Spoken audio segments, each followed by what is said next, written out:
Hey semuanya, gue Ibitsariu, gue ada teman perjalanan spiritual kalian. Dan pastinya di podcast TPS ini atau teman perjalanan spiritual ini kita akan selalu mengundang teman-teman kita nih yang mempunyai perjalanan spiritual yang menarik dan pastinya life journey yang luar biasa hebatnya.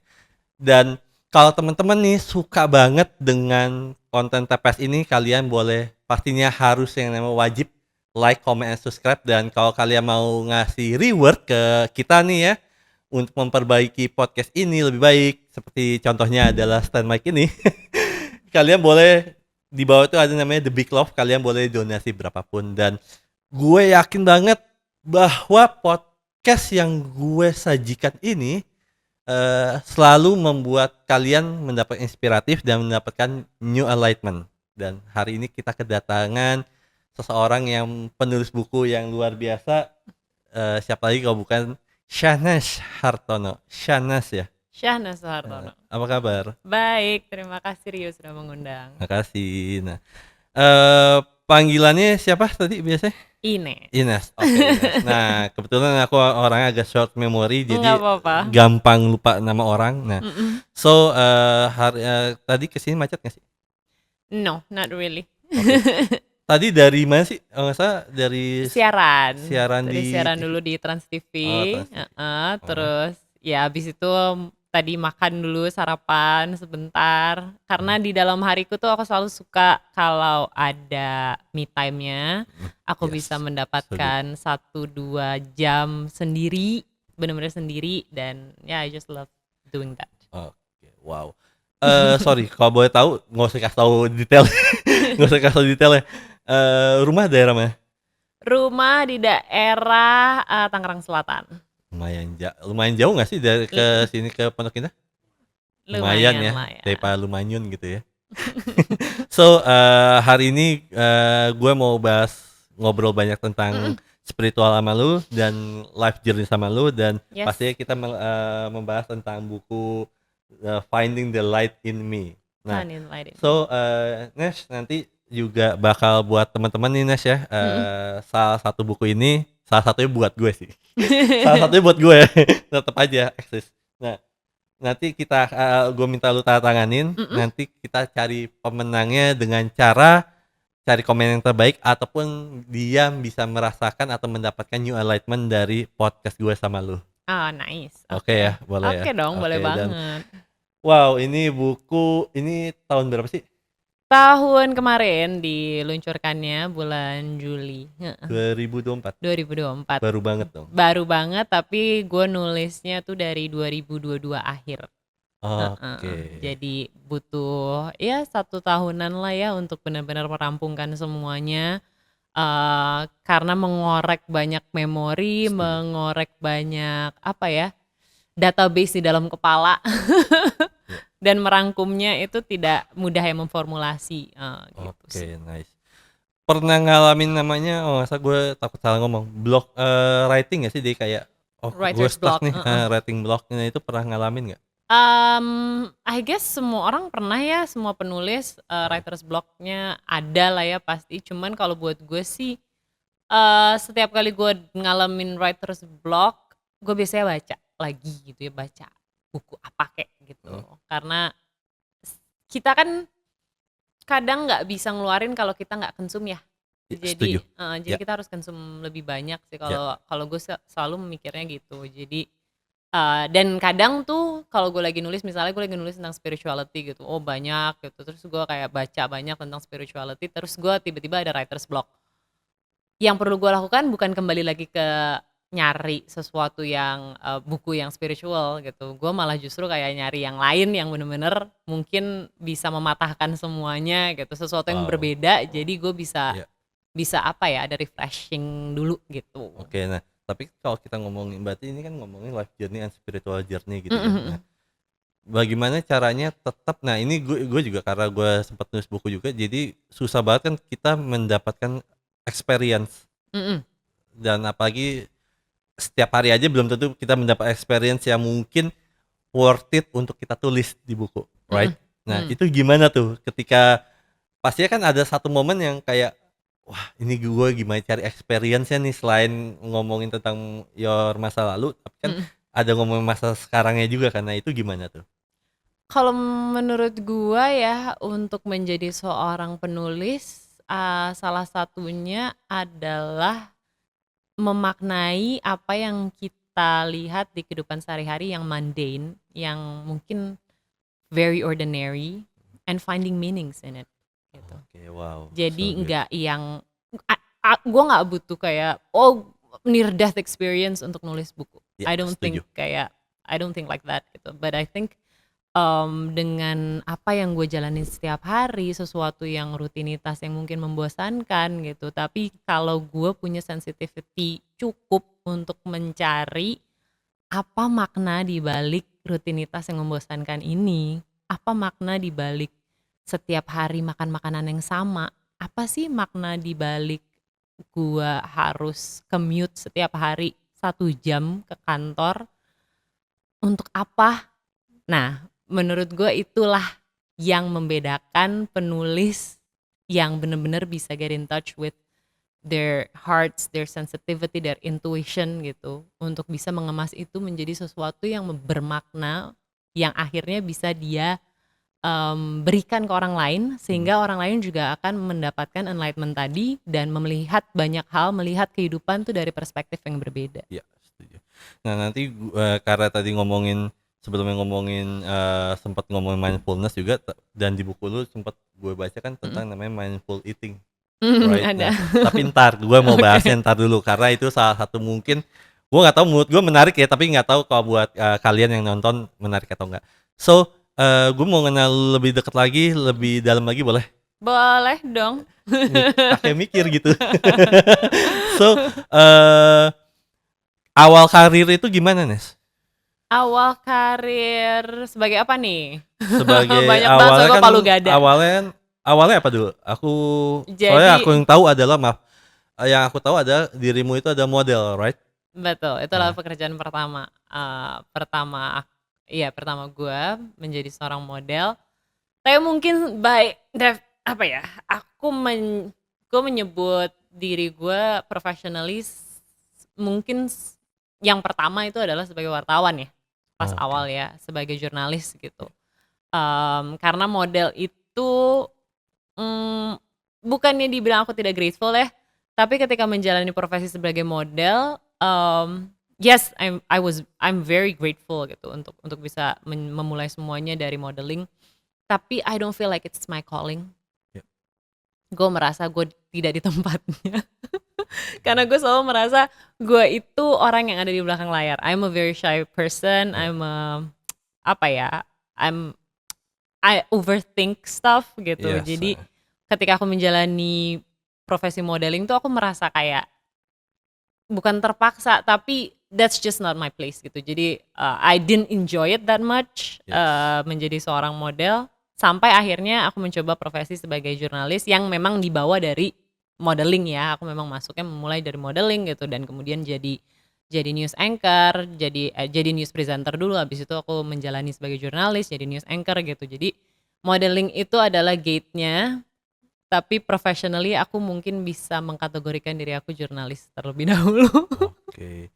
Nah, kan sempat, nggak nyaman dari jadi modeling Mhm, karena kan nggak suka jadi depan kamera, sorotan ya, mhm, intinya. Nah, mhm, habis itu jadi, jurnalis. mhm, Nah, yang menariknya buat gue adalah dari jurnalis langsung jadi news anchor.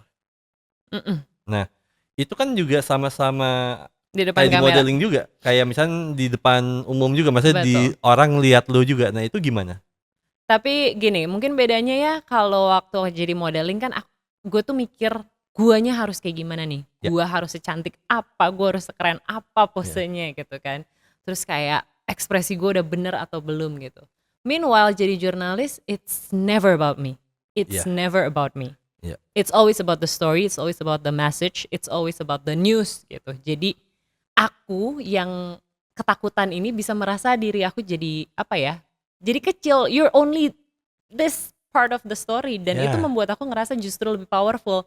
oh gue nggak perlu tampil secantik itu karena yang penting apa yang gue sampaikan. Iya. Gue nggak perlu seperfect itu karena yang penting adalah message kenapa orang harus tahu mengenai hal ini. Jadi dengan rasa gue tuh kecil, nggak segitu pentingnya penampilan gue, itu membuat gue nyaman. Jadi gue kayak, oh inilah tempat gue gitu. Gue ternyata sangat nyaman, sangat senang ketika pertama kali melihat artikel gue dipublish segede itu gitu ya. Waktu gue kerja di koran dan apa ya, achievement itulah yang bikin gue terus menerus menulis, terus menerus memakai intuisi dan kepekaan gue untuk melihat banyak hal yang ada di sekitar gue dan mencoba memberikan konteks, memberikan makna, memberikan cerita yang baik untuk dikemas oleh masyarakat, dikemas dan Wow. dikonsum sama masyarakat gitu. Yes. Nah, pasti kan setiap beda era, beda juga beda zaman, beda era, dan pasti beda juga konsepnya. Nah, what do you think tentang jurnalis zaman lu sama zaman sekarang itu seperti apa ya pandangan seorang Shanash?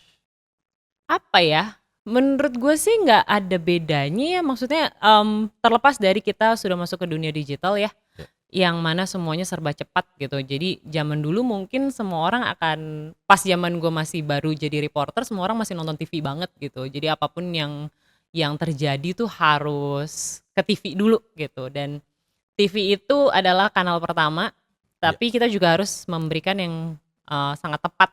Tapi mungkin dulu pacingnya nggak secepat sekarang karena sekarang kan ada dunia digital udah luar biasa ya, sosmed tuh gila-gilaan gitu. Jadi gue melihat sekarang dengan kecepatan itu kadang kurang tepat justru gitu. Banyak banget hal yang kita udah konsum padahal belum digodok misalnya. Jadi kita udah makan ibarat mie instan nih ya, kita makan mie masih kering gitu. belum belum setuju. jadi, belum siap, hidangannya udah dikasih.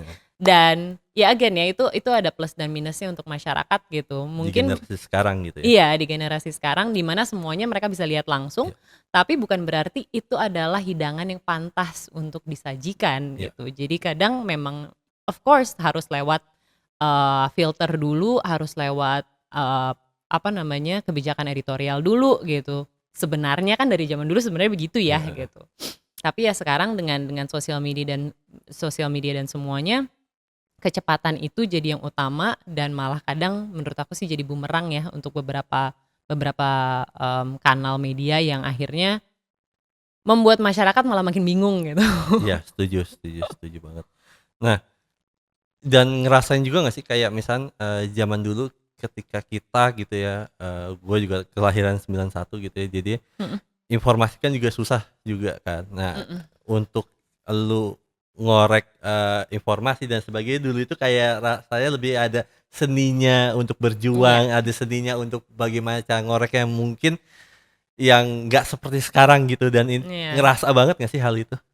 Ngerasa sih, cuma gue bukan tipe yang akan bilang zaman gue dulu lebih sulit, lebih susah, kami ditempa gitu ya. Gue bukan tipe yang kayak gitu. Kayak menurut gue semua zaman ada plus minusnya, semua generasi ada plus minusnya gitu. Generasi sekarang luar biasa pintar-pintar ya, mereka tahu banyak banget hal gitu. Gen Z ini cepet banget otaknya gitu.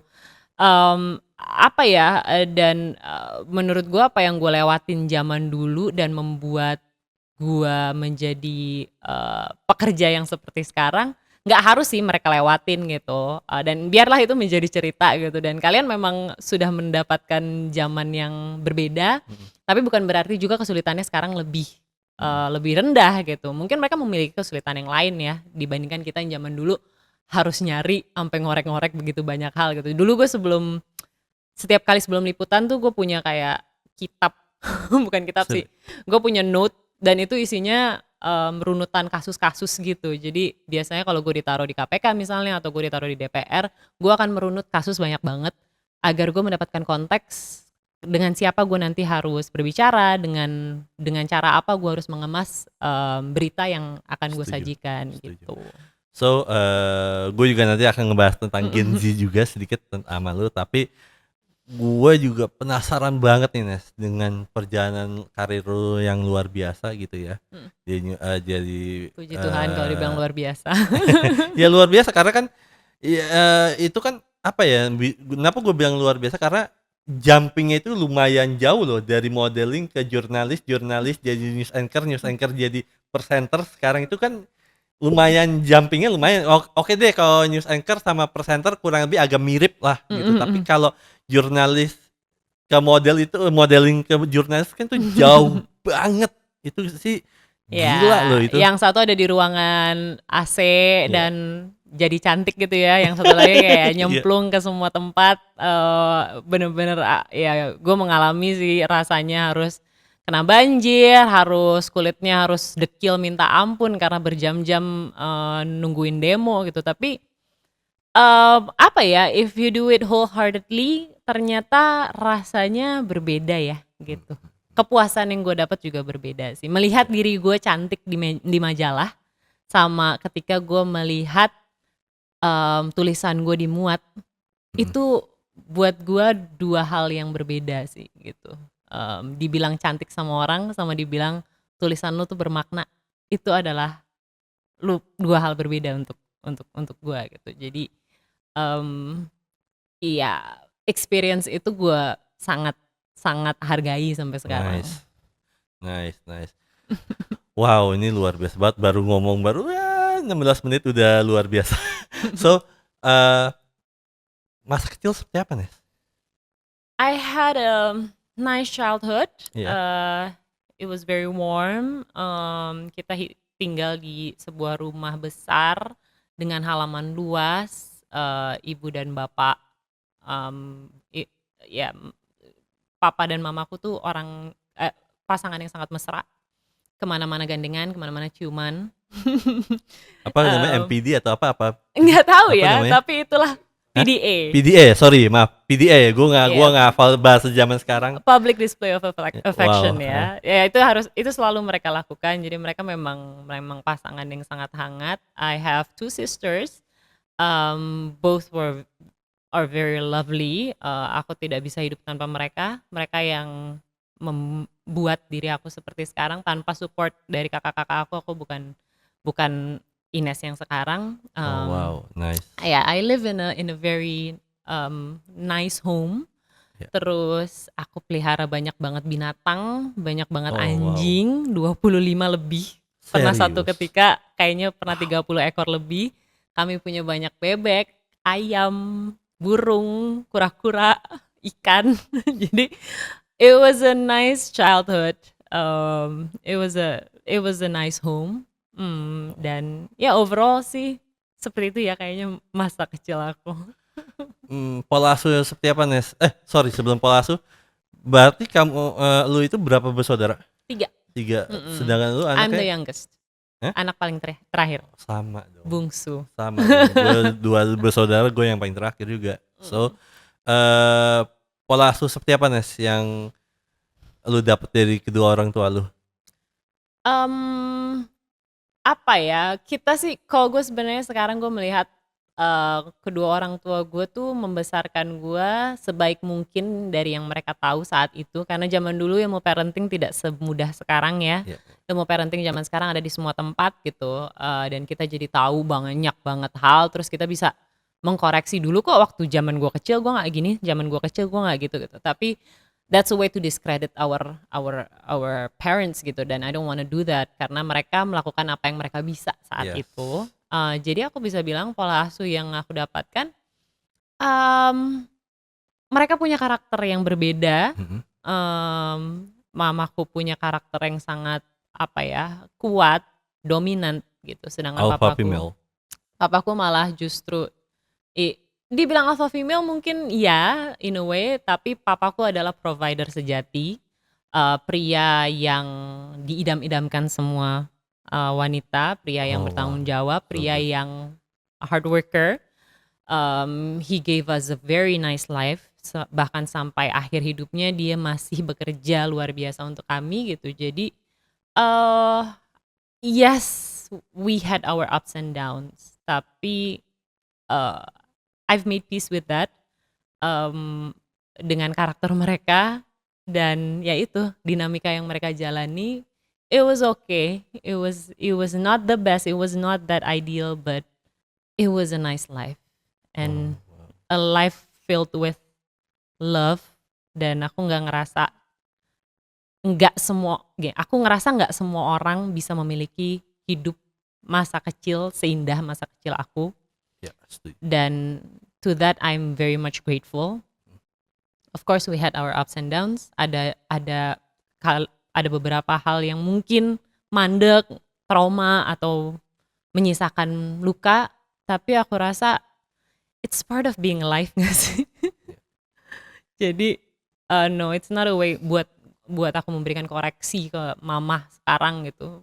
Mama kenapa dulu nggak kayak gini? Mama kenapa dulu nggak kayak gitu? Udah enggak gitu kan. I've made peace dan sekarang di usia 36 tahun aku juga punya anak gitu dan aku tahu menjadi orang tua itu tidak mudah. Menjadi orang tua itu tanggung jawab yang sangat besar. Jadi ya terima kasih banyak untuk kedua orang tua aku yang bisa memberikan aku luar biasa hidup yang luar biasa saat itu. Wow. Iya ya. My mom juga single mom juga kan, gitu kan, karena divorce gitu. Memang aku mengakui bahwa gimana ya ngomongnya, menjadi seorang ibu yang sendirian membesarkan anak, bisa dikatakan fighting setiap hari dengan waktu, dengan anak-anak. Nah itu gimana tuh Nes? Gue jalani saat ini. Saat dulu baru sampai saat ini deh ya. Kalau saat dulu sih gue merasa kedua orang tua gue cukup hadir dalam membentuk gue sebagai pribadi sampai dengan detik ini. Tapi memang gue dari dulu adalah anak yang sangat individualis. Gue bisa bermain sendiri, gue tidak membutuhkan siapapun untuk menghibur gue. Gue bisa nonton sendiri, gue main Polly Pocket sendiri, gue main bersama anjing gue sendiri. Dan gue tidak pernah merasa gue harus minta attention dari kedua kakak gue atau kedua orang tua gue ya. Jadi untuk itu gue merasa gue old soul banget sih waktu kecil ya. Kayak gue bisa mengurus diri sendiri gitu. Dan ketika sekarang gue besar dan gue memiliki seorang anak, jadi gue paham betul. My mom was an extrovert. She's an extrovert until now gitu. Dia tuh orang yang tidak bisa sendiri. Meanwhile gue sangat introvert. Gue sangat introvert gitu. Jadi mungkin karena dia dulu sangat sering mendekap kita. Pokoknya kemana-mana harus bersama. Pokoknya kita harus melakukan ini bersama. Pokoknya ini harus begini itu harus bareng-bareng terus gitu. Gue merasa attachment gue dan dia pada saat gue kecil was not that healthy gitu jadinya. Karena gue depending too much ke dia. Gue akhirnya sekarang sama anak gue merasa okay, we have an attachment of course gitu. We have this strong bond lah. Anak sama ibu pasti akan kencang banget gitu. But then karena gue seorang yang introvert dan anak gue ekstro banget. Anak gue super ekstro. Jadi lucu. Gue sangat memaknai detachment dan proses jarak itu ternyata memberikan makna yang baik, memberikan respect. Detachment as in dia adalah individu yang berbeda dari gue. Itu adalah ternyata hal yang sangat baik untuk gue terapkan ke dia. Jadi dia punya otoritas dia sendiri dan dia bukan perpanjangan dari ego gue. Dia bukanlah orang yang suatu saat nanti gue minta membahagiakan gue, karena kebahagiaan gue adalah tergantung gue, tanggung jawab gue. Jadi gue tidak mau membebankan itu ke dia. Dan sepertinya dia tahu gitu sekarang kalau enggak, ibu dan mas itu memang orang yang berbeda. Tapi kita bisa bersama-sama. Bisa ngeblind. Kita bisa bonding terus menerus gitu. Tapi kita tuh beda. Jadi kita tuh harus terus menerus berbincang, terus menerus berargumentasi. Karena dia sangat argumentatif meskipun baru 6 tahun. Sama kayak ibunya. Sama. Tapi itu, jadi aku bilang kalau misalnya dia minta sesuatu, reasonnya kenapa gitu. Jadi dia dari kecil bisa memberikan apa ya, perspektif dia yang berbeda, dan kalau berbeda dari aku, then it's good. Berarti artinya apa ya, logika berpikir dia berjalan gitu, Ya. dan I'm very much grateful for that, karena Yes. dengan logika berpikir yang baik, dia akan punya resiliensi nanti gitu pas dia sudah dewasa. Nah, untuk membesarkan anak sendirian itu kan ya challenging juga ya. Mm, Kesulitannya apa sih, Nes, dengan kondisi lu kan bilang bahwa punya anak yang kayak everything mesti ada reasoning. Nah, yeah. kesulitannya apa sih? Pertama-tama gue nggak sendirian, Heeh. I have my ex with Ya, me heeh. untuk co-parenting. Kami berdua selalu tektokan dengan gimana caranya kita bisa membesarkan anak kami nih dengan cara yang terbaik gitu. Jadi I guess kita selalu berbincang apa yang bisa kita kasih ke dia. Tapi tantangannya untuk memiliki anak yang sewiti ini dan seaktif ini ya, sekarang gue membatasi diri gue untuk tidak consume terlalu banyak juga mengenai parenting. Oh, Karena justru kalau nggak ini banget ya? iya, kalau gue consuming terlalu banyak, gue justru bingung kadang. Iya, setuju. Dan ternyata parenting itu it all comes down to your intuition. Iya. Ternyata mother instinct tuh udah ada dari dulu di Iya. dalam diri kita gitu, Oh, diri oke. perempuan ya Iya, iya. gitu. Tapi kan karena gue tuh cukup logical orangnya, Iya, jadi heeh. gue tuh sering banget merasa yang mana yang harus gue pakai gitu loh. Iya. Yang mana yang harus gue pakai. Tapi when it comes to your child, lo harus sangat mengandalkan naluri itu, insting itu gitu.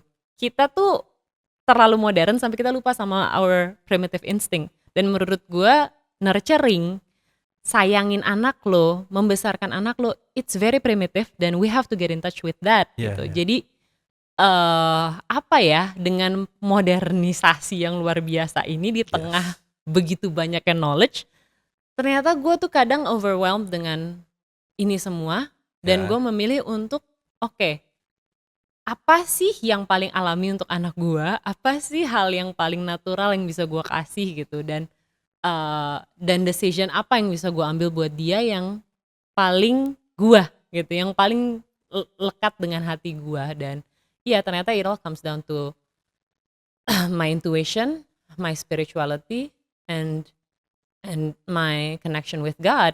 Apa yang bisa saya kasih ke dia, apa yang bisa kita tuai dari kebaikan yang memang sudah kita kasih gitu.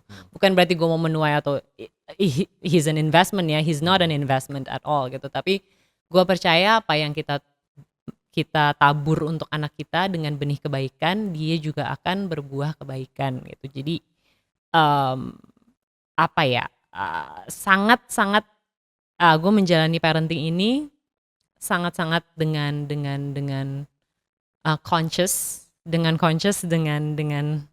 sangat aware, dan gue berharap gue tidak miss satu momen pun dari hidup dia. Ada ups and downs pasti, ada pros and cons di banyak hal gitu, ada argumentasi, ada berantem, ada semua hal. Tapi gue berharap gue bisa memberikan experience yang terbaik untuk dia memaknai kehadiran dia di dunia sih. Momen terberat sama anak apa sih? Momen terberat sama anak, Yang bener-bener kena banget di hati. aduh, anak gue tuh sangat ekspresif. Dia adalah seorang anak yang sangat romantis. Dia adalah wujud dari semua pria yang gue harapkan. Wow. Dari dulu menjelma jadi seorang anak 6 tahun yang belum 6 tahun, dia akan menjadi 6 tahun bulan depan. Yang apa ya, perkataan dia tuh kadang melebihi usianya gitu. His wisdom is unbelievable at that age. Meskipun menyebalkan luar biasa juga. Ya karena lu kan introvert, dia extrovert. Iya, Super extrovert kali ya. Ya well, ya seperti itu. Dan dia aktif banget gitu, dan dia witty gitu kan. Dia kayak semuanya tuh bisa dia balikin gitu. Tapi gue melihat apa ya, momen yang mungkin membuat gue sangat merasa this is very much rewarding adalah ya ketika dia mengungkapkan perasaan dia gitu dan memberikan support dia bahkan tanpa gue meminta, dan dan dia tuh anak yang sangat, considerate of other people's feelings dan gue tidak mengira gue akan memiliki anak se-considerate ini Oh gitu. wow. Dia bahkan kayak dia mikirin perasaan gua, dia mikirin perasaan bapaknya, dia pikirin perasaan omanya gitu. Jadi kepekaan itu yang setiap kali gue lihat di dia yang bikin gue merasa gue nggak terlalu peduli ternyata sama achievement apa yang nanti dia akan buat di dalam hidupnya. Gue peduli dia menjadi good soul. Gue peduli dia menjadi jiwa yang memberikan banyak enlightenment juga untuk orang lain. Gue Yes. peduli ketika nanti dia menjadi berkat buat orang lain. So good. Nah, gue peduli ya itu untuk kebahagiaan dan kebaikan apa yang bisa dia kasih gitu, bukan bukan achievement dia ternyata. Gue mau nge-rewind ke belakang. Mm-mm. Lu ketemu pacaran dulu sama your ex itu dari umur berapa? Dari umur 16 tahun.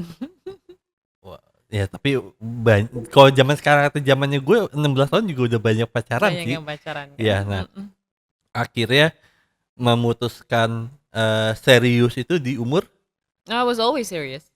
always serius dari umur 16 Iya. tahun.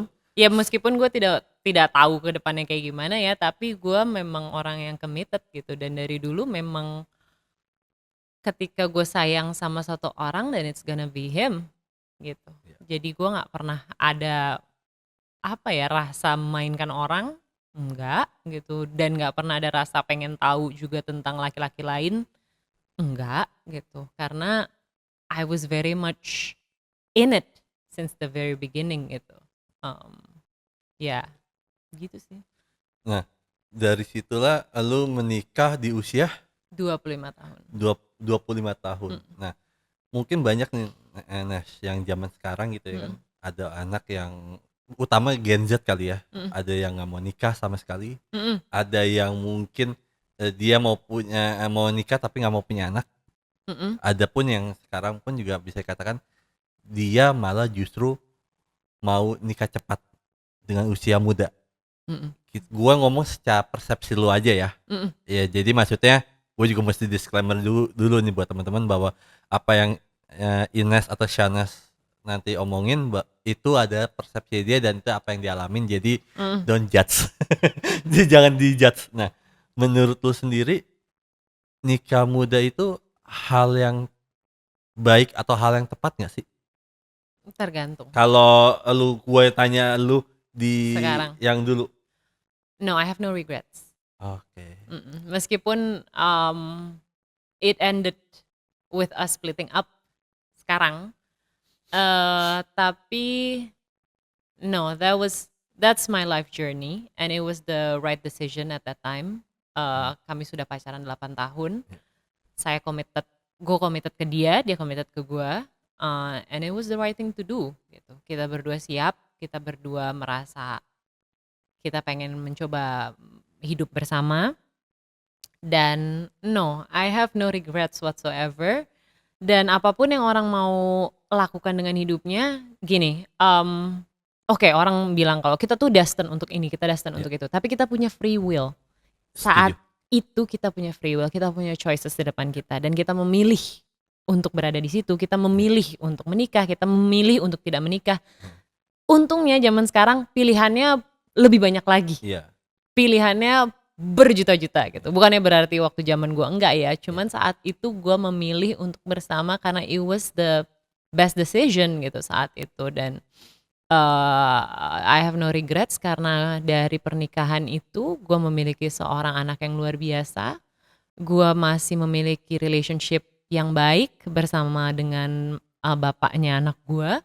Dan yang gue pelajari itu banyak sekali di dalam relationship selama 18 tahun bersama dengan orang yang sama dari gue berumur 16 tahun. Dan gue tidak merasa gue harus menyesal, gue tidak merasa kalau gue gak nikah zaman dulu gue nggak begini sekarang. Iya. Memang gitu terjadinya. Kayak kalau gue tidak menikah dengan dia, ya gue tidak akan menjadi orang yang saat ini menulis buku ini gitu. Jadi semua memang saat itu gue punya free will, tapi this is the destiny gitu. Wow. This is me yang aligning with the universe gitu. Jadi apapun pilihan yang kalian ambil gitu ya di luar sana, make sure that it's a conscious decision. It's a conscious choice. Kita memilih itu dengan sadar dan kita tahu bahwa kita jalan ke situ dengan begitu banyak opsi yang bisa terjadi, dan that's life. Nah, Benar. sampai ke titik lu menikah itu akhirnya membuat lu kehilangan jati diri lu dan akhirnya lu sempat berpikir bahwa gue mau mengakhiri hidup. Nah itu apakah ada suara di kuping kah atau gimana tuh? I guess gini ya. Sebelum kita tahu banyak hal, kita pastinya tidak tahu banyak hal dulu. Setuju.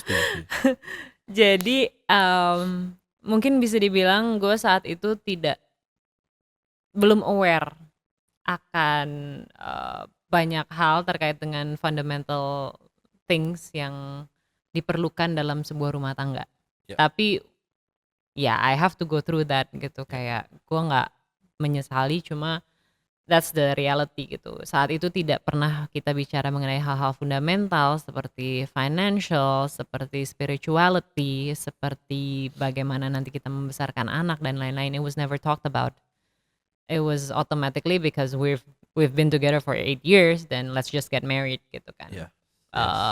And we love each other at that time gitu. Jadi Yeah. nggak ada hal yang menahan kita untuk tidak berjalan gitu. Tapi those fundamental things yang tidak pernah dibicarakan akhirnya menjadi realita kan di dalam kita menjalani rumah tangga itu gitu. Apa ya yang mungkin bisa gua fundamentals itu ternyata penting banget, dan kayak gue tidak pernah, again ya, relationship semua orang berbeda. Gue nggak bisa bilang kayak one size fits all gitu. Kayak gue harus begini, lo harus begini untuk menjadi begini gitu. Tetapi di dalam relationship tuh tendensi gue dulu adalah menyenangkan pasangan gue, membuat orang yang kita sayang bahagia. It's very simple. Dari dulu itu yang gue lihat dari bokap gue. What he was trying to do all of his life was making the people that he loves happy. Udah. I thought that was the right thing to do. Jadi gue membawa itu ke dalam relationship gue. No matter what happened, no matter apapun yang terjadi, gue harus bikin dia happy. Tapi gue lupa satu aspek yang gue harus pertimbangkan. Relationship is about give and take. Nggak selalu kita yang harus memberikan. Tapi gue memberikan begitu banyak, terus menerus. Tapi gue tidak pernah meminta apapun.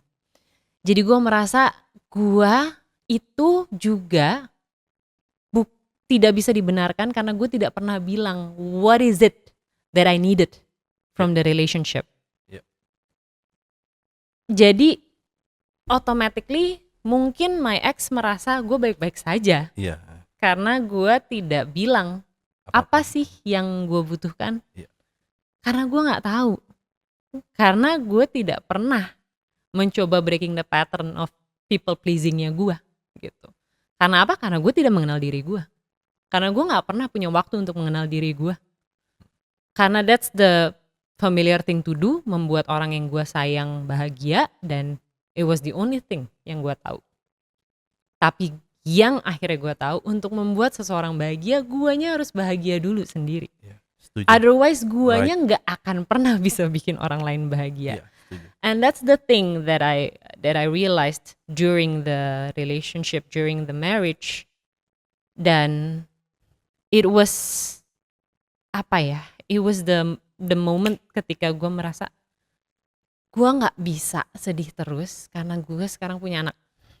Gue punya bayi So good. kecil yang harus gue buat berbahagia juga, dan gue nggak mau dengan gue tidak bahagia terus menerus akan mempengaruhi dia one day, dan dia akan melihat ini semua sebagai sesuatu yang normal gitu. Gue nggak mau itu. Jadi you cannot pour from an empty cup. So lo harus fill dulu diri lo harus penuhi diri lo dulu dengan cinta itu, barulah lo bisa menuangkan cinta itu ke orang lain. Gue sangat percaya itu, dan itu yang gue lupa, aspek itu yang gue akhirnya cari begitu begitu penuh dengan keyakinan kalau gue harus memberikan cinta gue ke diri gue sendiri dulu, baru gue mulai bisa one day kembali lagi memberikan kepada pasangan gue gitu. Yes. Wow, dengan lu punya pemikiran bahwa oke nih gue nggak give terus nih, konsepnya kan kayak gitu ya, gue kasih terus maksudnya, gue kasih terus, gue bahagiain dia terus dan sebagainya. Nah itu ada unsur dari pola asuh yang dari kecil nggak sih, Nes? Kayak mungkin dari kecil lu juga mungkin lihat bokap lu atau lihat nyokap lu yang seperti itu, yang akhirnya lu, kita kan mencontoh ya, manusia itu kan Sangat. konsepnya adalah kan mencontoh dan dicontoh. Yes. Ya karena itu ada unsur itunya nggak sih? That is why kayak aku tadi, makanya gue bilang ternyata penting banget melihat upbringing seseorang. Karena gue dibesarkan di keluarga yang gue bilang tadi hangat, tapi ketimpangan dari power dynamic di dalam relationship nyokap bokap gue itu terlihat sekali gitu. Di mana bokap gue itu adalah orang yang sangat mengalah, yang memberikan segala-galanya untuk nyokap, dan nyokap itu absolut. Apapun yang terjadi dia harus yang utama. Waktu kami kecil, kalau ada perselisihan antara misalnya gue sama nyokap atau kakak gue sama nyokap, kami yang harus minta maaf karena nyokap comes first. Mama itu harus bahagia terus. Jadi kami harus minta maaf gitu. Jadi itu yang gue lihat. Bokap gue adalah orang yang menyayangi orang lain dengan sepenuh hatinya, dengan memberikan semuanya gitu kepada orang yang dia sayang. Jadi gue berpikir, bukan berpikir ya, itu kan comes automatically ya. Iya. Karena gue melihat itu ada di depan gue melihat, okay, so the right thing to do is to please the person that I'm with gitu. Udah, gue merasa okay, gue harus memberikan segalanya. Gue yang terakhir. Kebahagiaan gue gak penting. Apa yang gue cari tidak penting. Makan kasih aja dulu semua makanan yang paling enak buat mereka. Gue makan sisa. Itu yang gue pikir terjadi. And then I neglected myself. Not only that my ex neglected me, but I also neglected myself. Dan ketika lo lupa sama diri lo kehilangan semuanya. Lo kehilangan semuanya. Dan ya itu faith, semua percayaan lo kepada Tuhan, semua hal jadi tidak bermakna kalau lo tidak menghargai diri lo sendiri gitu. Dan during that process gue memahami bahwa gue sebagai individu dan hubungan gue dengan Tuhan dan intuisi gue adalah hadiah terbaik gitu dari Tuhan. Dan gue harus menghargai diri gue dan intuisi gue, dan gue harus menghargai kebahagiaan gue dan bagaimana gue mencari kebahagiaan yang rooted di dalam kepercayaan gue pada Tuhan gitu. Jadi gue saat itu merasa gue gak akan bisa nyayangin orang lain kalau gue gak sayangin diri gue sendiri dulu gitu. Jadi gue harus break the pattern of trying to make other people happy, even though it sounds selfish. Iya ya, mungkin kalau kayak gitu terdengar kayak egois sekali, tapi ternyata ada orang yang segitu gak mikirin dirinya dia sendiri sampai harus ditampar gitu untuk lo oke, ini saatnya gue ngeberesin diri gue supaya gue bisa menjadi orang yang lebih berguna dan lebih hadir untuk anak gue juga gitu. Otherwise, kalau gue merasa jelek tentang diri gue gak akan mungkin bisa membuat dia merasa baik tentang diri dia gitu. Kayak that's just impossible. Ya. Ya. Wow, ya kalau gue lihat dari cerita lu seperti itu, ya no wonder lu akan menjadi orang yang seperti itu juga dulu, karena baik lagi kan kalau seorang anak perempuan role modelsnya adalah seorang ayah ya, Mm-mm. yang dimana lu melihat role model lu seorang ayah yang memberikan semuanya untuk pasangannya, untuk istrinya. Nah, so itu gue keinget jadi kayak perumpamannya kayak lu ketusuk mungkin duri di kaki gitu, tapi lu nggak sadar, Mm-mm. nggak berasa apa-apa, tapi pas dicek udah bernanah gitu istilahnya gitu ya. I Jadi guess so. sebuah penyakit atau sebuah rasa sakit yang pelan-pelan lama-lama membesar. Mm-mm. Nah, Nes, tadi gue melihat lu ketika lu menceritakan ulang lagi Mm-mm. ke track ke belakang, lu itu gue ngerasa banget lu itu masih bukan rasa tidak ikhlas, tetapi masih ada rasa yang ngena banget. Itu apa sih, Nes, yang bikin lu ketika lu menceritakan hal ini lagi lu masih merasakan kena, dan lu bahkan gue ngerasa lu masih ketika lu cerita itu gue ngerasa gue masuk ke dunia lu masa lalu. Nah, Mm-mm. itu yang gue rasain. Apa sih, Nes? Seperti itu. Apa ya? Waktu gue ngomong childhood memory. Iya, itu yang bener-bener yang tentang mungkin masa lalu sama your ex gitu atau apapun itu, gue ngerasa lu itu masih merasakan yang sama kayak waktu cerita di Daniel gitu. Itu apa sih, Nes? Apa ya? Mungkin proses ya, karena grief is grief is a weird process. It's Hmm. not linear. Healing is not linear. Kadang lo akan naik, kadang lo akan turun, dan proses untuk bener-bener heal, I don't think there's such thing as kayak lo bener-bener pulih 100% ya. Saat ini gue menjalani banyak terapi, gue masih terapi, gue masih menjalani banyak sekali ritual untuk membereskan diri gue. Jadi this is not a done deal gitu ya, Oh, belum. Ini masih ya. work in Berarti progress. ini masih proses dan masih berjalan, Masih, right? sangat, sangat. Selama gue hidup sih, gue yakin ini adalah proses ya gitu. Melepaskan duka itu suatu hal yang kompleks. Gue bisa memproses itu sekian juta kali, tapi itu nggak akan benar-benar pulih seperti yang tadi gue bilang. Hmm, Sama lagi Mungkin, gue juga ngalamin hal yang sama. I guess semua orang akan merasakan hal yang sama ya. Kita nggak akan pernah benar-benar 100% damai gitu ya. Karena ya, again, we're only human. Mungkin 100% damai itu ketika nanti kita udah berubah menjadi entity lain. Iya, setuju. Tapi Jadi reinkarnasi yang lain kalau gue bilang. bener, saat ini no gitu, gue masih seorang manusia dan saat ini gue masih dalam proses menulis, dan gue memang harus memproses banyak hal di dalam tulisan gue karena ini memoir, buat buku kedua gue. Jadi gue banyak menarik begitu banyak emosi dari memori gue gitu. Jadi mungkin the pain, the energy, it has to stay with me for quite some time sampai saat ini because I need to write it down. I have a bigger message to tell. I have the I have this thing, the path yang gue merasa gue harus lalui, Iya. dan maybe through this grief, maybe through this mourning gitu yang gue bisa memberikan begitu banyak pesan ke banyak orang gitu. Karena proses menulis ini jujur untuk buku kedua gue lebih berat buat gue. Berulang kali gue harus naruh dulu sebentar karena it's getting too heavy gitu. But it comes from my heart.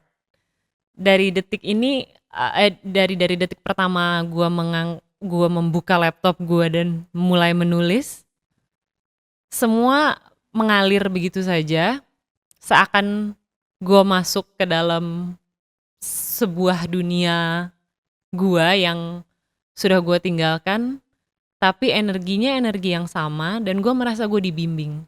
Gue merasa gue dibimbing oleh begitu banyak energi baik, meskipun gue harus masuk ke dalam banyak proses duka di dalam hati gue yang belum bisa gue lepaskan.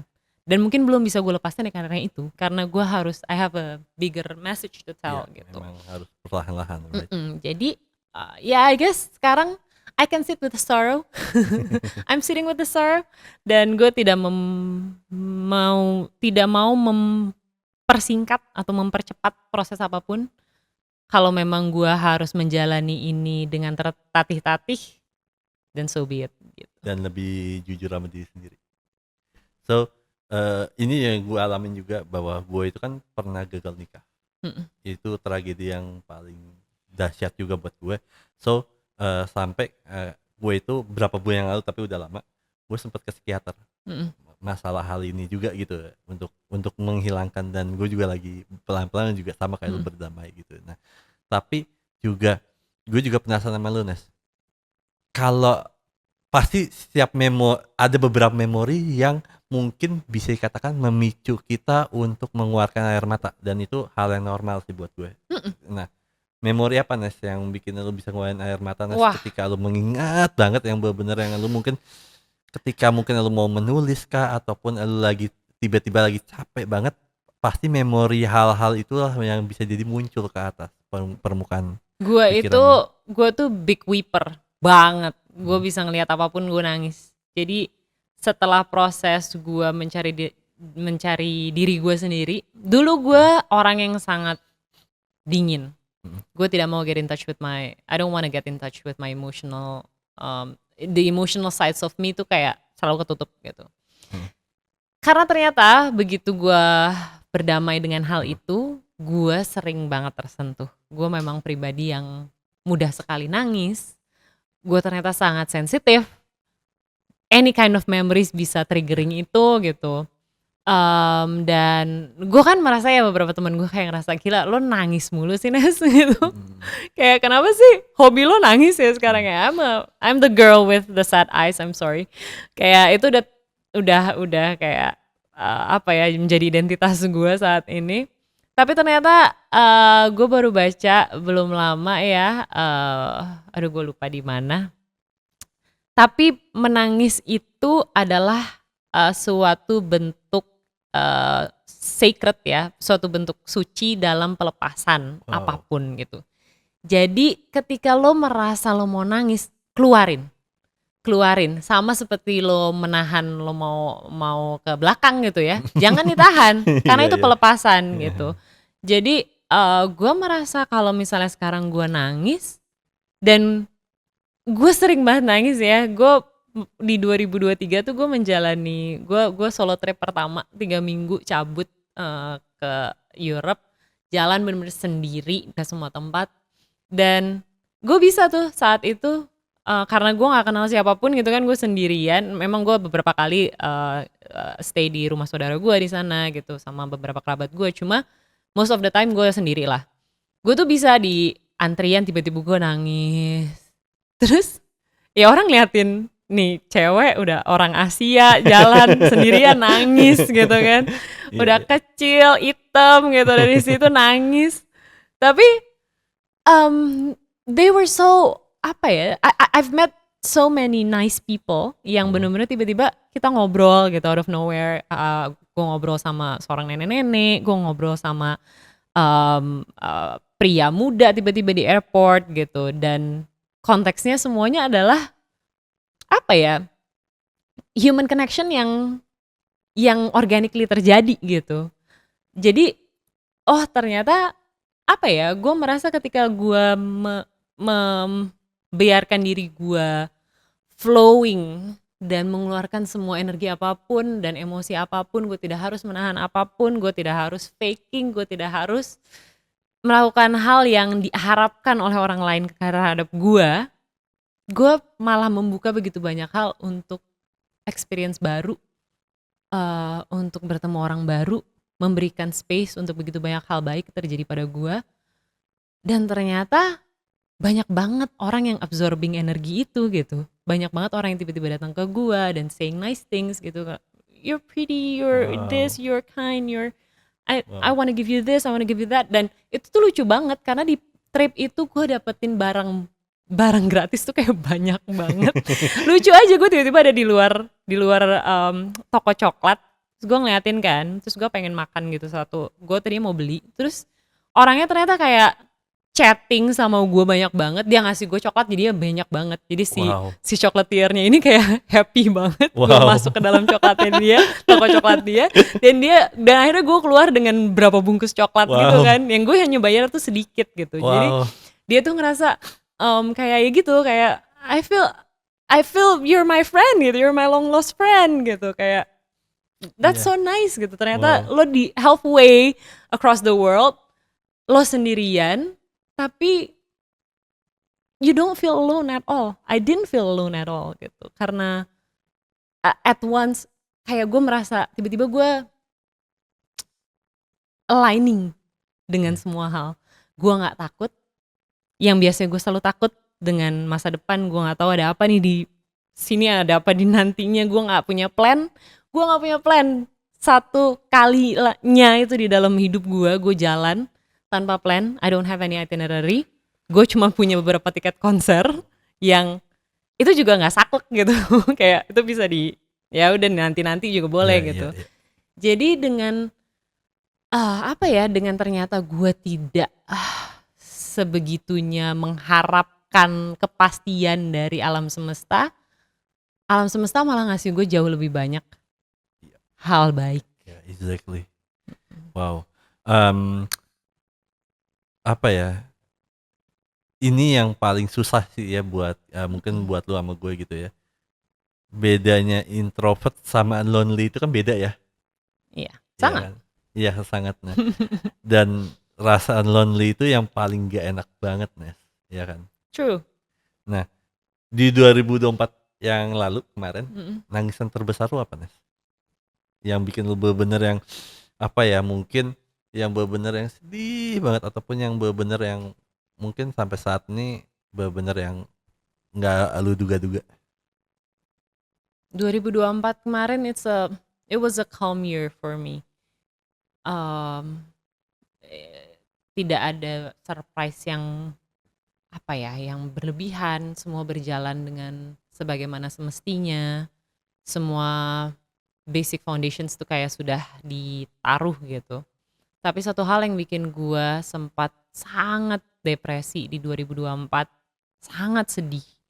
Itu ketika anak gua sakit, um, dan I realized I was doing it all by myself at that time.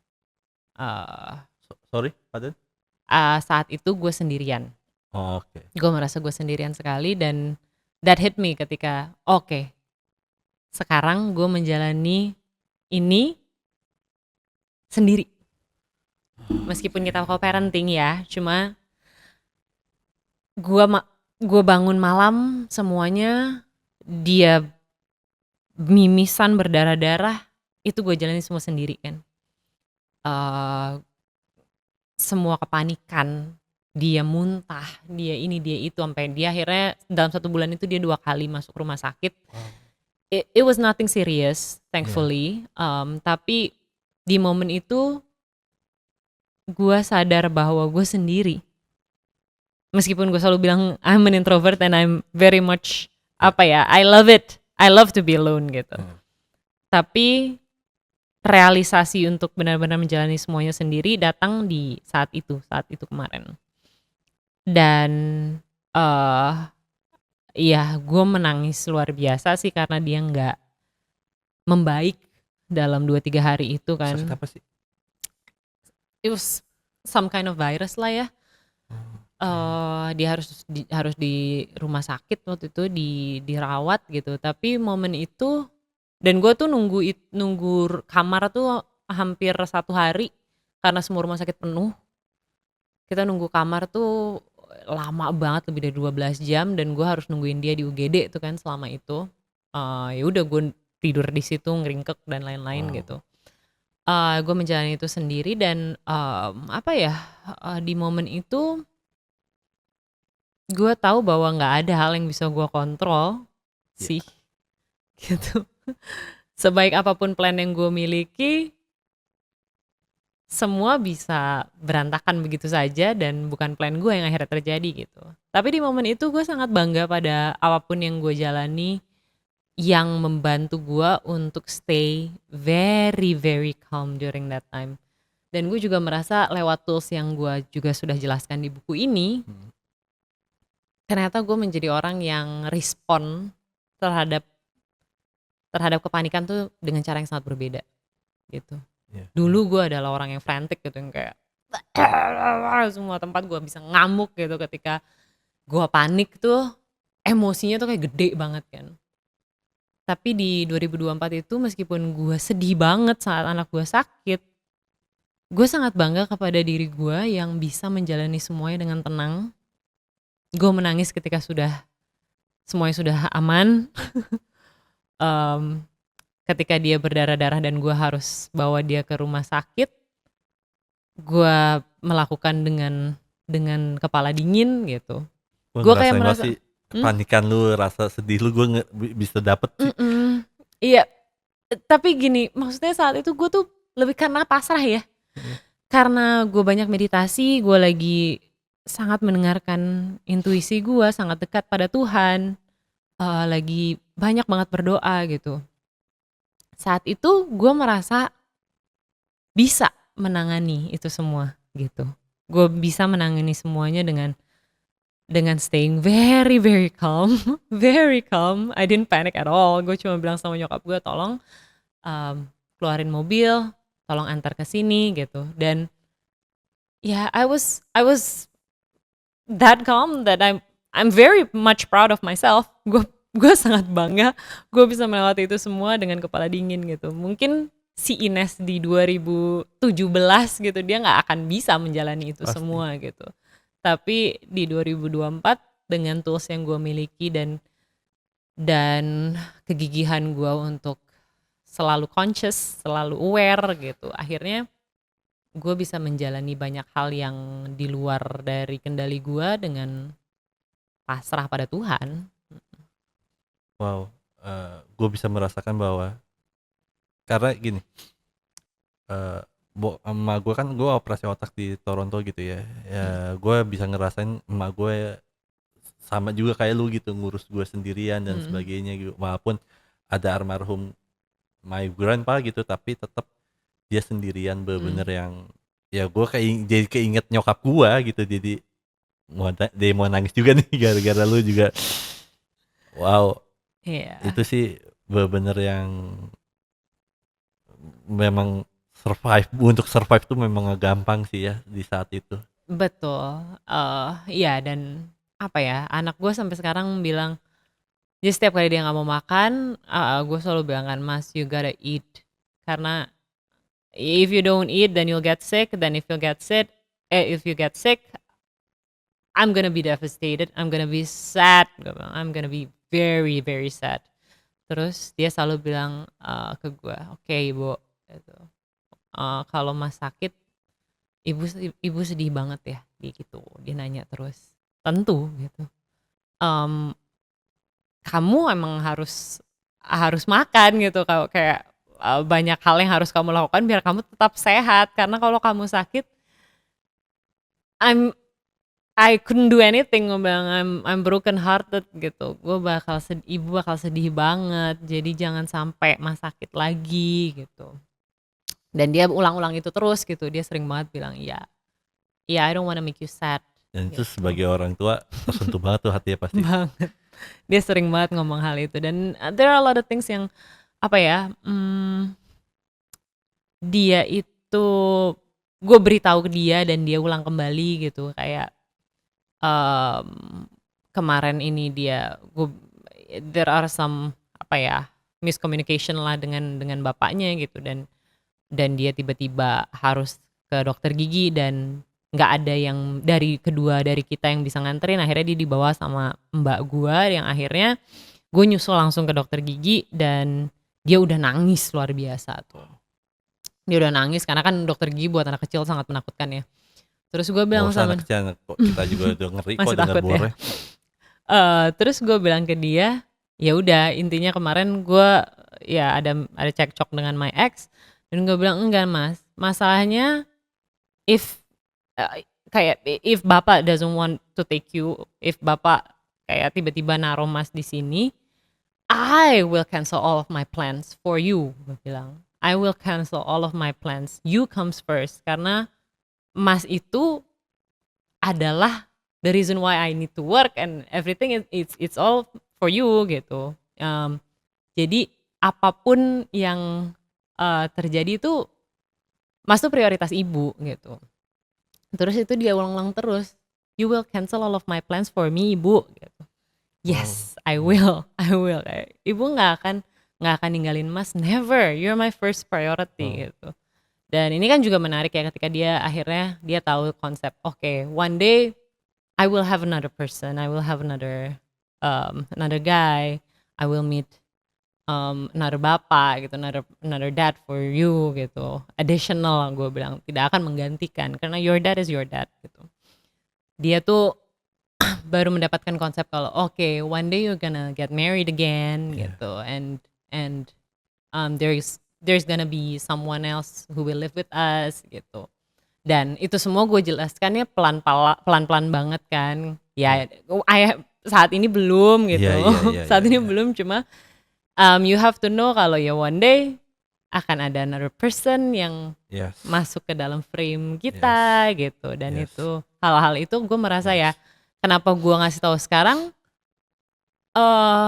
karena apa ya, bukan bagian dari plan as in kayak definite plan ya, cuman kan itu opsi ya, jadi biarkan dia juga memformulasikan itu aja di kepala dia sih, gue mikirnya gitu. Dan ya itu, tapi whatever happens, gue selalu bilang whatever happens you comes first gitu, you are my first priority gitu. Apapun yang ibu lakukan, I'll make sure if I ever fall in love with another guy, he has to love you too. He has to love you too gitu. He has to be there for you. Dan your bapak will be there for you also gitu. Jadi kamu tuh tidak akan pernah kehilangan cinta, kamu malah bertambah cinta, aku selalu bilang gitu. Wow. Lu bilang tadi bahwa anak lu ada soulmate. Dan nggak salah itu omongan awal itu nggak salah di belakang kamera ya, kita ngomongin bahwa ternyata dari itu feng shui ya, something ya. Pace energy. Iya, pace energy itu seperti itu. Nah, karena soulmate banget gitu ya, bener-bener kayak jiwa lu sama jiwa dia itu ibaratnya nyatu banget gitu rasanya. Nah, I guess so. momen yang paling mengharukan apa sih, Nes? Sama anak lu? Yang teringat banget, Nes? Banyak ya, salah satunya yang menjelaskan. Yang paling haru banget, yang bener-bener yang kena banget. Menjelaskan apa ya, mengenai kenapa kita split up juga menurut gue hal yang gradually gue harus kasih tahu ke dia. Itu adalah responsibility gue karena ini adalah pilihan gue. Jadi ada beberapa orang yang mikir nggak usah dijelasin karena dia masih kecil. No, but I want him to know. He has the right to know gitu. Dan gue juga nggak akan bilang yang ribet-ribet ya, cuma gue akan menjelaskan, gue menjelaskan gradually dan itu akan menjadi responsibility gue setiap kali dia akan mempertanyakan gitu. Satu ketika dia sempat dia lagi main, dia nanya ke gue, ibu, why don't you live with bapak? Terus gue bilang ke dia, wow. Saat itu kan semua orang kan kayak gitu ya. Gue juga saat itu lagi baca buku kayak gimana? Anda nanya apa gitu. Terus gue bilang it's because I'm no longer his wife, gue bilang. Terus wife, dia bilang gitu. Iya, we got divorced, mas. Gitu. Divorced, dia gitu. Yeah, it's when two people split up gitu. Terus dia nanya gini, does this mean that we're no longer family? Terus gue bilang, no, we're still family. We love each other so much. I love your dad. I love your dad, but not in the same way. Not in the same way as I did before gitu.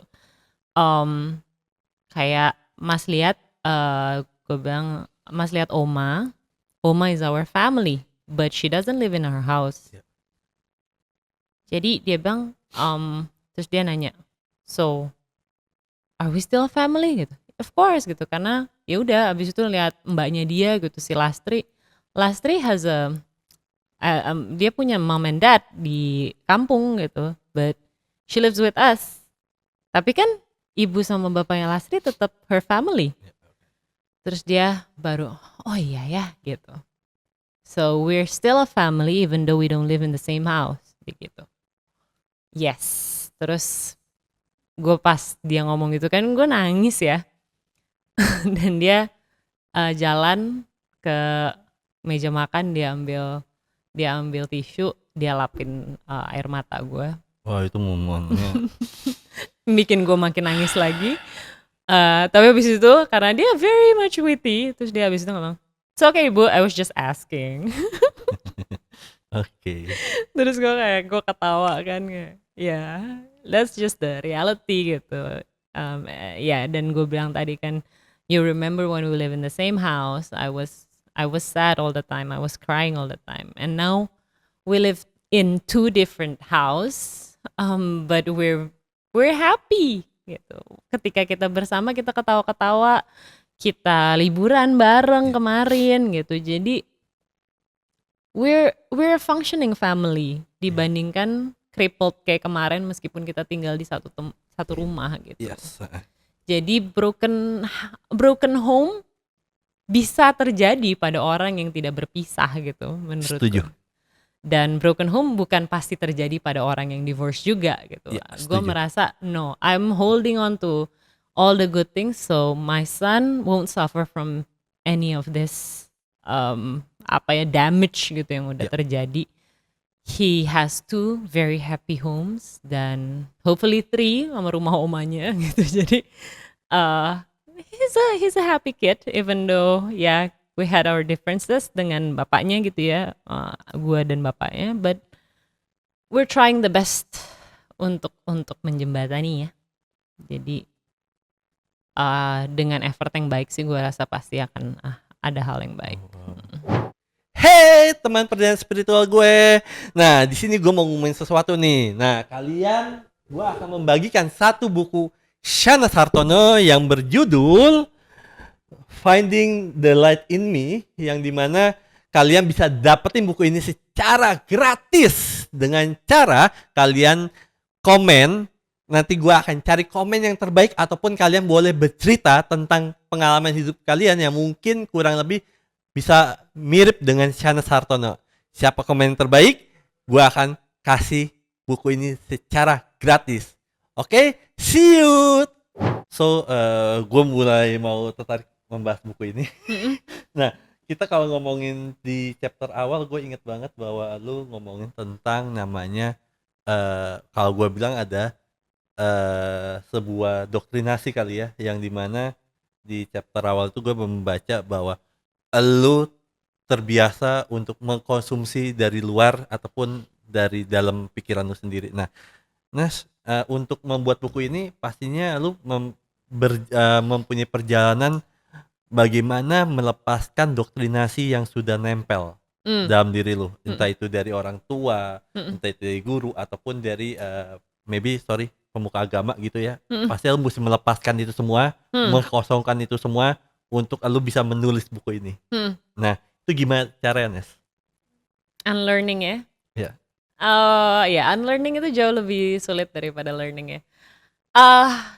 Gini, pada dasarnya gue adalah orang yang very analytical, overthinker, of course. Kalau bukan overthinker nggak akan bisa menjadi penulis. Iya, setuju.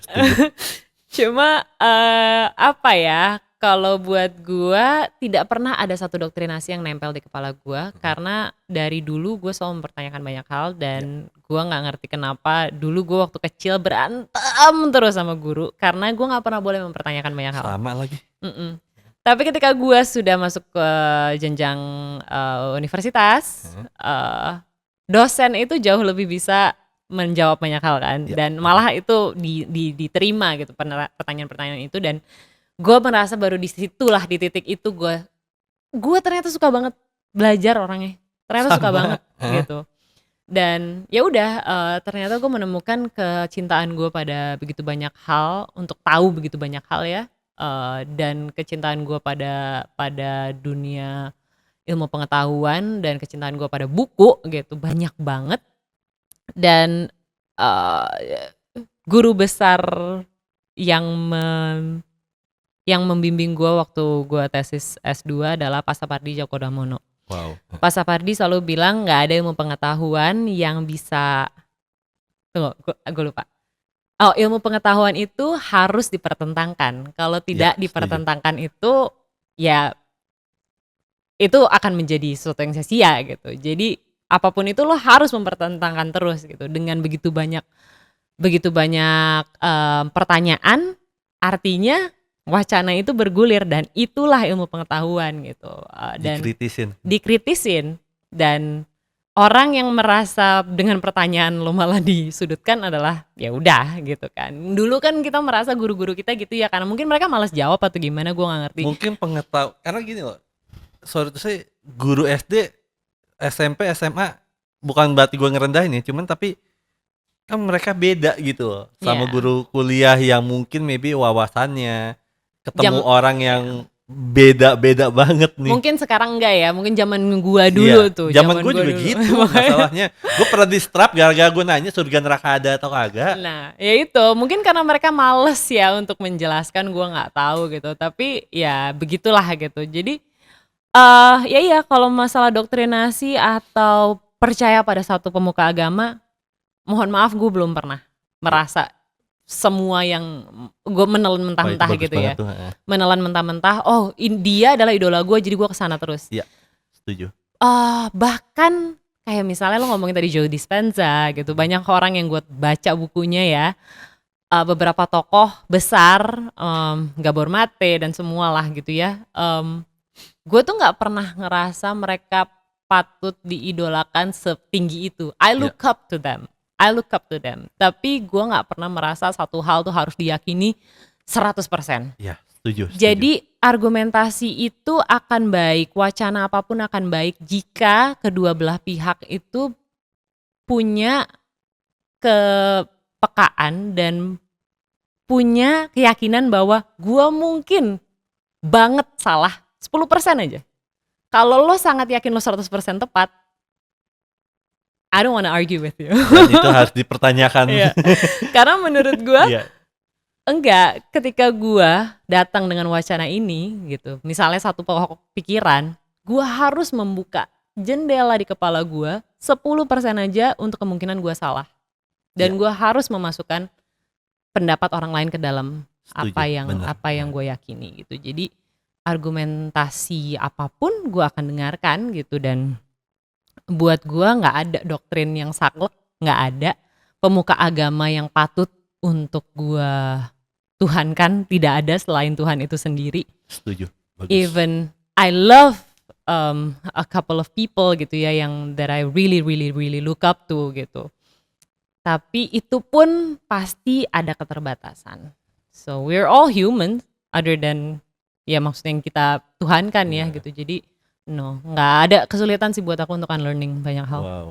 Nah, Nes, kita ngomongin tentang namanya jeda semesta. Diri lu kan nulis tentang jeda semesta. Nah, kenapa aku bingung sih?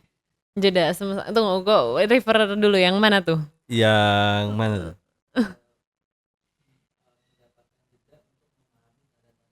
Nah, bagaimana caranya lu jeda sesaat, jeda secara pikiran, aktiviti dan sebagainya, sehingga lu akhirnya memberikan waktu untuk semesta berkomunikasi sama lu atau berdialog sama lu. Nah, itu gimana caranya lu bisa berdialog sama semesta itu, gimana caranya dan lewat seperti apa berdialognya? Gini ya, gue merasa diri gue tuh sangat sering mendistract. Ya gue sering banget mendistract diri gue dengan berbagai hal gitu. Dan ternyata yang gue butuhkan selama ini yang gue nggak pernah tahu sampai usia gue 34 tahun adalah memberikan jeda untuk diri gue Mhm. untuk melihat lebih dekat Oke. diri gue, melihat lebih dekat hidup dan arti hidup dan melihat ke dalam Mhm. gitu. Jadi buat gue yang sangat sering penuh dengan kesibukan, jeda itu adalah sesuatu yang barang yang mewah, sangat mewah, dan terlalu mewah untuk gue berikan untuk diri gue. Mhm. Karena gue sangat yakin gue harus bekerja terus, gue harus menghasilkan, gue harus produktif. We're all living in this hustle culture that is very Iya. detrimental to our Iya. health and our well-being ya sebenarnya, very detrimental. But but here we are, kapitalisme dan semua hal gitu. Dan ternyata jeda itu kemewahan, dan ketika gue jeda, banyak banget hal yang gue sadari yang tadinya gue kira penting untuk gue ternyata tidak penting sama sekali. Oh, wow, so good. Tidak penting sama sekali. Untuk apa sih gue kerja luar biasa? Untuk apa sih gue banting tulang gue? Untuk apa gue bayar sekian banyak uang untuk memperlihatkan betapa presentable-nya gue, pencapaian gue dan lain-lain? It doesn't even matter gitu. Ternyata ketika gue jeda, gue tahu dalam intuisi gue, dan gue tuh selama ini tidak menjalani hidup dengan value yang ingin gue jalani. Iya. Buat gue ternyata hidup di dunia itu adalah mencari makna dan memaknai perjalanan gue dan bagaimana gue bisa memberikan impact dan berkat kepada orang lain. Iya. Tapi kenapa gue baru sadar di usia 34 tahun gitu? Karena gue gak pernah sadar hal itu. Gue selalu bilang diri gue seseorang yang spiritual, tapi gue gak pernah membiarkan diri gue dipakai oleh Tuhan. Gue membiarkan diri gue dipakai luar biasa untuk kapitalisme kok gitu. Setuju. Produktif setiap saat, menghasilkan uang, mencari uang, mengejar gitu yang namanya uang. Meanwhile, gue gak pernah loh berpikiran gue harus beli yacht. Gue gak pernah berpikiran gue harus tinggal di mansion. Sebenarnya ya, di dalam core gue tuh gue gak pernah berpikir itu. Gue berpikir one day gue pengen hidup sederhana, slow living, punya satu toko buku kecil yang juga serving kopi, ngobrol sama orang, ngobrolin buku, literatur dan semua hal yang kita temukan di dalam buku. That's a nice life. That's my ideal life. Gitu. That's my dream life. Gitu. Gue nggak mikirin gue mau ke Dubai besok, mau ke Antartika, nggak ada yang aligning gitu loh dari apa yang gue lakukan yang cocok sama mimpi gue di ujung tadi untuk memiliki toko buku kecil yang memberikan impact ke orang yang datang. Gue cuma mau itu ternyata gitu. Dan ya udah, ketika gue mendapatkan jeda itu, gue mencoba mencari tahu apa yang penting buat gue, apa yang bermakna buat gue, impact apa yang mau gue kasih ke orang, hal apa yang menurut gue penting yang bisa membuat orang lain memaknai hidup dia juga gitu. Ternyata nggak ada satupun yang berhubungan sama dunia material ya. Tidak ada satupun yang berhubungan dengan materialistik dan semua hal yang berhubungan dengan duniawi ternyata tidak ada gitu. Right. Jadi udah gue realigning itu semua. Karena itu semua gue sadari karena gue melihat ke dalam gitu. Dan itu sih, dengan menanggalkan begitu banyak kepentingan yang ada di luar ya, semua yang artificial, semua yang ada di permukaan, ternyata gue bisa masuk jauh lebih dalam lewat ritual-ritual yang gue udah omongin di sini gitu. Bukan berarti kita tidak butuh uang ya. Gue gue tahu kita semua butuh, masih hidup lah ya. Kita masih butuh hidup, masih membutuhkan materi gitu. Kita butuh itu semua lah. Gue juga mau, I wanna have a nice life gitu. Gue bukan bilang kayak gue mau hidup anti kemapanan dan lain-lain, enggak juga gitu. Gue bukan, I'm not a monk, Gue masih hidup di Jakarta, gue tidak munafik terhadap hal-hal yang membuat hidup gue jauh lebih nyaman Setuju. gitu. Tapi gue tidak mau menjadi budak untuk itu semua Iya, gitu. Jadi gue nggak mau tuh gue harus beli baju setiap kali yang terkeren cuma karena gue hidup di industri entertainment Iya. ini gitu.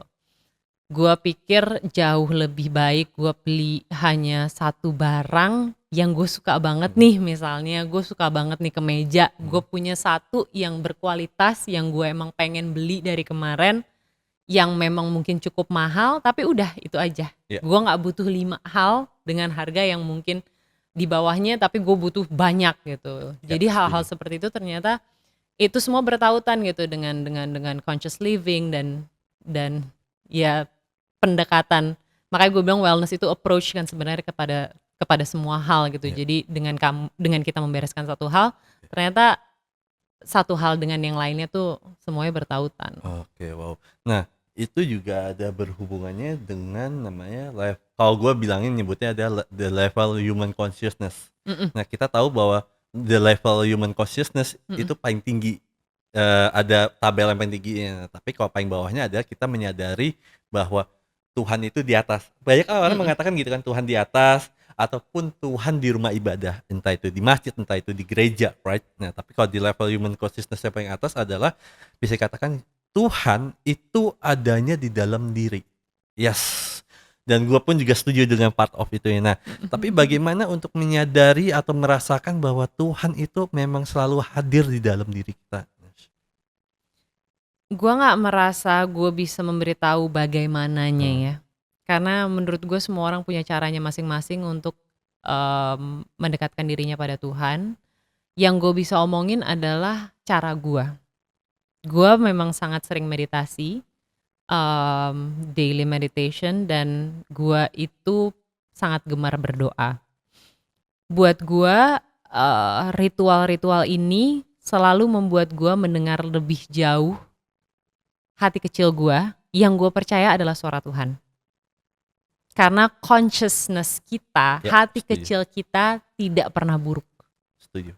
Hati kecil kita itu selalu mengarahkan kita kemana kita harus berjalan. Ya.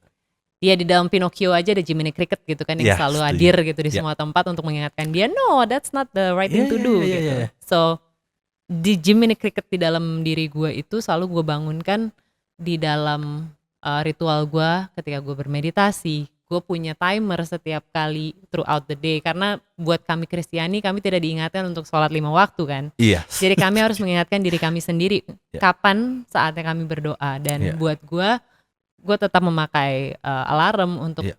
untuk satu momen gue berhenti, jeda untuk berdoa.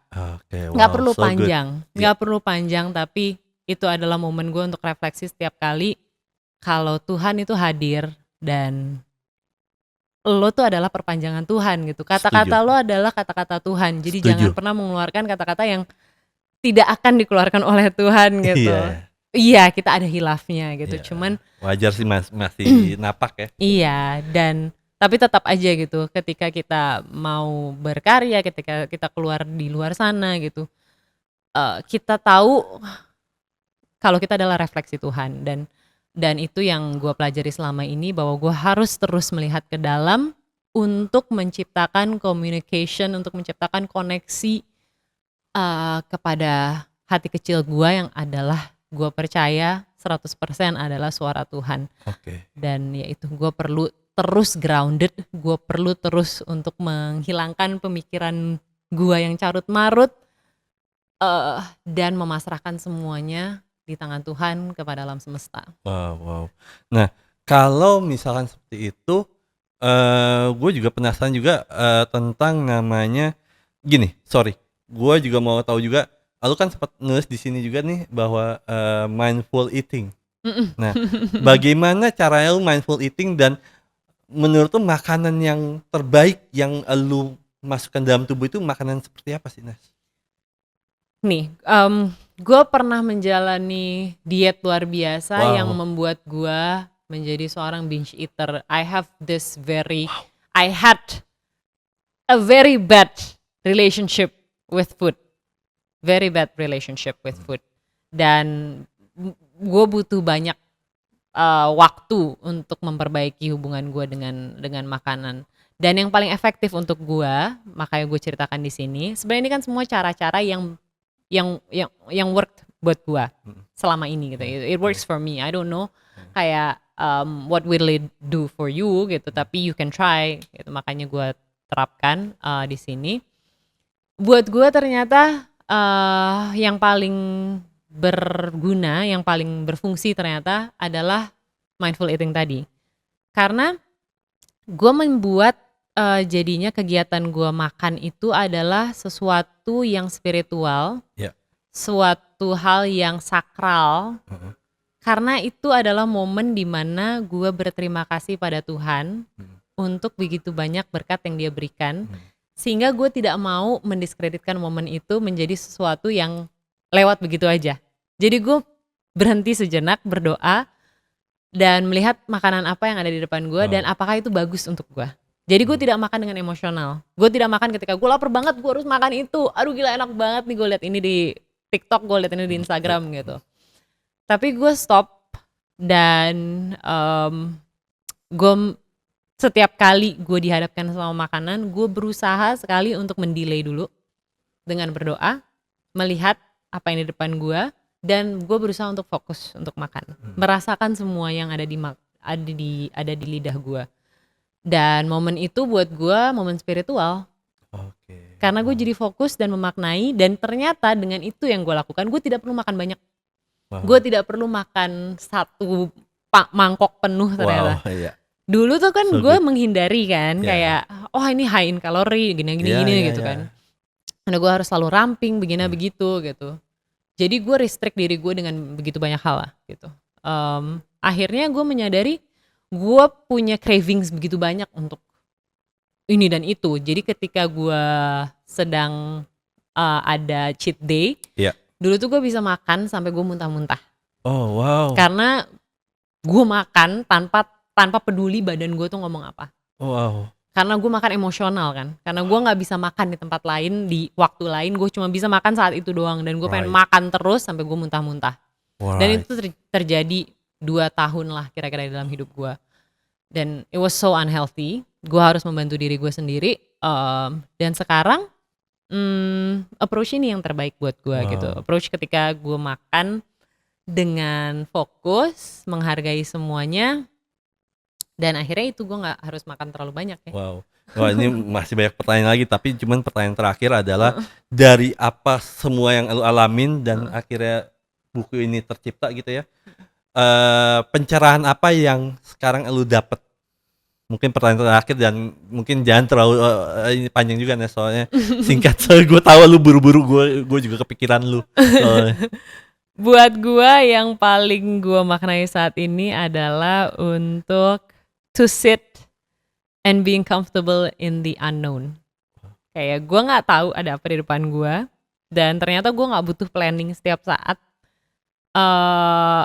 dan gue tidak perlu menerka-nerka apa yang ada di depan. Gue gak perlu kepastian, tapi gue perlu untuk percaya dan memasrahkan semuanya pada Tuhan, karena gue tahu Tuhan tahu yang terbaik buat gue. Dan dengan ketidaktahuan kan menciptakan ketakutan nih.